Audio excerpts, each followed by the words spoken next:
current carrying conductor, also known as a wire, or any conducting material that carries a current, so it has to have a current passing through it. So a current carrying wire or conductor placed inside a magnetic field.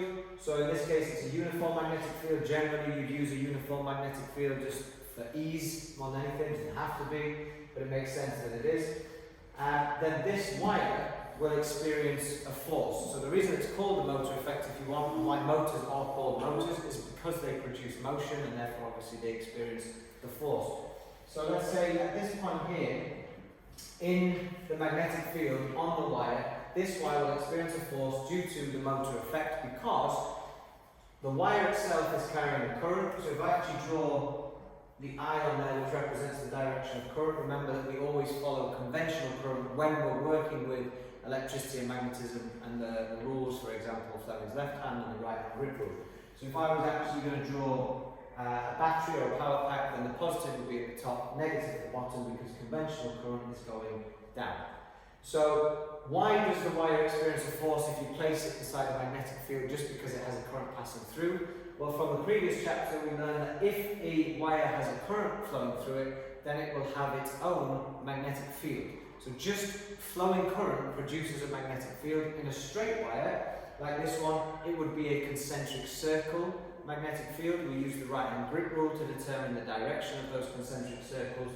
So if this wire has its own concentric circle magnetic field and you've placed it inside a permanent magnetic field, then you have two magnetic fields interacting with one another and therefore a force will be experienced. By definition, if two magnetic fields come into contact with one another, or if they come in the proximity, if you want, they'll experience a force. Okay? So the wire experiences a force, therefore it moves, it produces motion, it experiences the motor effect. Now, factors that can affect the size of that force: one, the field strength of the magnet, or magnetic flux density, which we give the symbol capital B. The current going through the wire, increase the current, you'd expect it to increase the force, so I, and then the length of the wire inside the magnetic field. So you have to be very careful that you talk about the length of wire inside the field. For example, these parts of the wire here, if the circuit was to be completed over here, they wouldn't experience that force because they're not inside the magnetic field. So the length of the wire inside the magnetic field, L. F equals B, magnetic field strength, also known as magnetic flux density, current in the wire, and length of the wire inside the field, or F equals Bill. The units of B, the magnetic flux density, are Tesla, capital T. I, of course, is amperes, and L should be measured in meters. The force would then be in newtons. Okay, you will be given this in the Excel exam. You may have to rearrange it, you may have to convert some units, but it is at the back of the exam paper.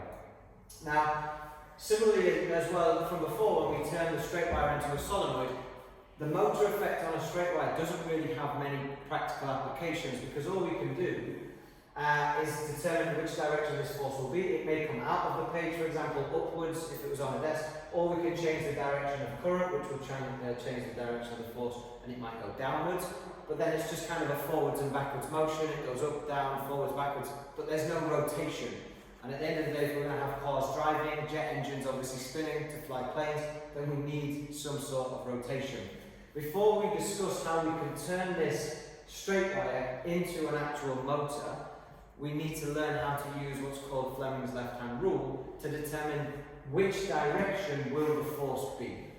So Fleming's left-hand rule, you take the thumb, first finger and second finger. All the three of those need to be at right angles to one another, similarly to an X, Y and Z axis, if that makes more sense. So the thumb is perpendicular to the first finger and the first finger is perpendicular to the second finger. The reason for that is this is how you will experience your strongest force. So if the wire, which in this case is vertical, is perpendicular to the magnetic field, which in this case is horizontal, then the force experienced on this wire will be perpendicular as well, and it will be the strongest force. Now, if for example you were to turn this wire and put the wire parallel to the magnetic field, technically in Fleming's left-hand rule you'd be saying, I'm going to put those two fingers parallel to one another, which doesn't work. Then you'll experience no force.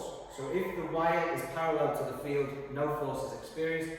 If, for example, the wire let's say our magnetic field is horizontal. If you were to place the wire at an angle to the field, then you would experience a force somewhere in between 0 and maximum.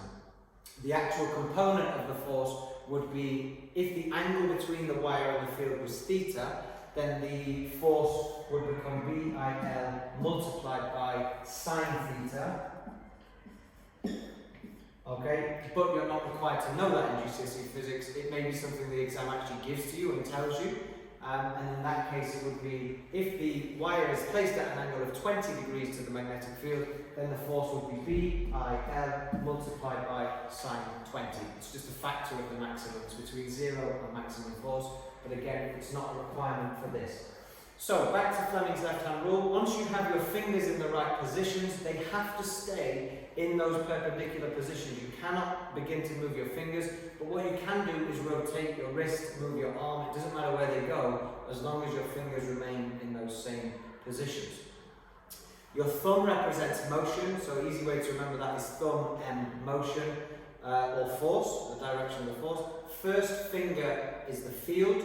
And the way that we do this is if we find our magnetic field, north is here, south is here, if we were to draw the field lines, we would always draw north to south. So with my first finger, I point from north to south. So in this specific example, I would take my first finger and I would point that way. Okay? The second finger is current, so second C current, easy way to remember. But remember, we follow conventional current for electricity and magnetism in our rules, not electron flow. So if I've told you, or the exam tells you, that the current goes this way, you assume that is conventional current. If they didn't tell you that, but they gave you positive and negative terminals, then you would have to follow positive to negative yourself. So field is this way, conventional current is down, which is this way. So all I need to do, and an easy way of using Fleming's left-hand rule, is to always find your field first. So once you've aligned your first finger with the field north to south, then all you can do is rotate. If you're sat there trying to figure everything out at the same time, you might be in all sorts of different positions.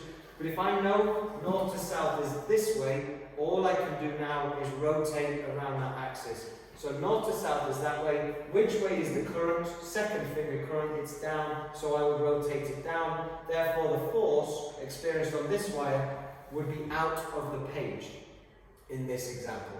And that's how we use it. There's a few more practice questions you can try, just getting the hang of aligning your fingers in the right positions, but I'm sure you'll practice that. So let's move from using a straight wire, which we now know will experience a force inside a magnetic field, and turn it into a motor itself, like the device, the motor specifically.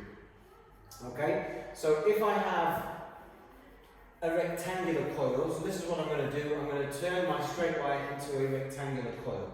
I'm going to place this coil inside the magnetic field. It will probably be an iron core, so it will be an iron material, a magnetic or ferromagnetic material, because it will strengthen the magnetic field produced by the wire when I wrap it around the coil. So I'm going to wrap my wire around this rectangular coil. I'll connect it to a DC supply. So positive is on this side, so it will look something like this, and it will go in there and there. Then what I have is conventional current running through my coil in this clockwise direction. So because inside the field, current is going up on the left and down on the right, essentially current is flowing in opposite directions inside the field. So because current is going up on this side, if I take my left-hand rule, first of all, let's eliminate this. This wire, this coil on this side is parallel to the field, which means the force is 0, so it's irrelevant. I don't have to worry about the force on this side. But because current is going upwards here on the left, take Fleming's left-hand rule, north to south again, first finger field is this way. My current, conventional current is going upwards, so I rotate my hand upwards. The force on the left is in. So the force experienced here would be in. I'm going to prove it, but we should know that at this point, the field is that way. Current on the right-hand side goes down, so the force on the right-hand side would be out. And therefore, you have current in opposite directions inside the field. Therefore, you have two forces in opposite directions. So one is up, one is down, or one is out, and one is in. So it rotates. So the fact that you have two forces in opposite directions means that you will have a rotation. But what's going to happen here, if that goes in and that goes out, it's going to rotate this way. We'll get to about the midpoint. It will turn over due to the momentum of the coil, but when it turns over, we end up in this position here. So the positive will turn over and it will end up on this side, and the negative will end up on this side. But if we were to follow the conventional current through the coil again, you'll see that now the right hand side is going up and the left hand side is going down. So if we use Fleming's left hand rule again, the force is now in on the right and out on the left. What effect will that have? Just because the positive and the negative terminals turn with the coil. On this turn, so after the first half turn, the positive and negative turn with the coil. Why wouldn't they? So if that goes in, that comes out, it turns over, it's upside down, it's the other way around. Half a turn later, 180 degrees later, negative is on the left, positive is on the right, so the conventional current is now going the opposite direction. Forces are now in opposite directions a half turn later than what they were before. Problem here is, if this went in on the left and out on the right, it would turn this way. But now I'm turned over this way, it comes out on the left, in on the right, which is the opposite, so it turns it back over. So the effect that we have here is the coil is going to keep turning over every half turn. It's a problem because it's not full rotations. The reason that it keeps turning back is because the forces keep turning in the opposite directions, in on the left, out on the right. And the reason for that is because the positive and negative rotated with the coil. So what we have to do, if we don't want the positive and negative to rotate with the coil, we need the positive and negative to stay where they are, and we need to use a device called a split ring commutator so that the positive and negative terminals remain fixed in place, but the coil spins inside.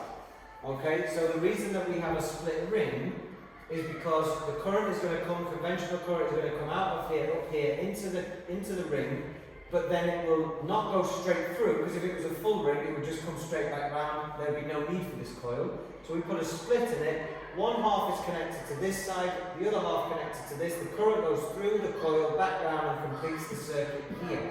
This ring can spin inside the positive and negative terminals. These will probably be made from carbon, they're called carbon brushes, just so that the ring can spin on the inside. It has to be in contact obviously so the current goes through, but if it was metal on metal for example, then they might grind away due to the friction. It's just basically a better material for having this friction as the ring spins on the inside. So as long as this coil can spin, but the positive stays here and the negative stays here, then obviously the current in the field will always go up on the right and down on the left, so that the force on the right is always inwards and on the left is always outwards, so it keeps rotating that way and it will continue to spin. So in an exam question, for example, what is this split ring commutator actually doing? Essentially, it changes the current inside the coil itself. It changes the direction of that current every half a turn, because the coil will turn to the other side, so the current inside the coil will be going in the opposite direction, because this side of the split ring will be touching negative here, so current will be coming through it this way. Half a turn later, this side of the split ring will be touching the positive, so technically the split ring will experience current going through it in the opposite direction. However, in the field itself, the current will still go through the field in the same direction, so the forces remain in the same opposite but the same directions every half turn. So that is what a split ring commutator does for the motor. It keeps the positive and negative terminals fixed in place, it rotates inside them, and it maintains the rotation by changing the current inside the coil every half turn, but maintaining the direction of the current through the field, and therefore maintaining the direction of the forces on each arm. Wow.